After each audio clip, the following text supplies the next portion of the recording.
Misliš da će se on ili ona promijeniti samo ako ih dovoljno voliš, paziš, trpiš?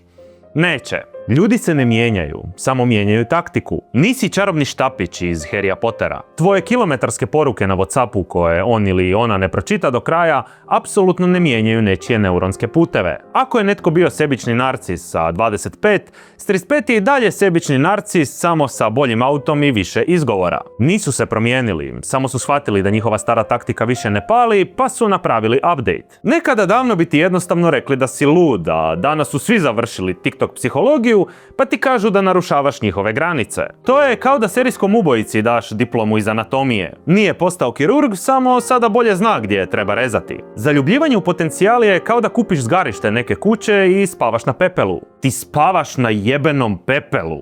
Probudi se. Nisi rehabilitacijski centar, prestani biti naivni majmun. Odjebite u skokovima od takvih ljudi i spasite sebe. Cijelu tu temu možete pogledati na mom YouTube kanalu, link je u opisu profila.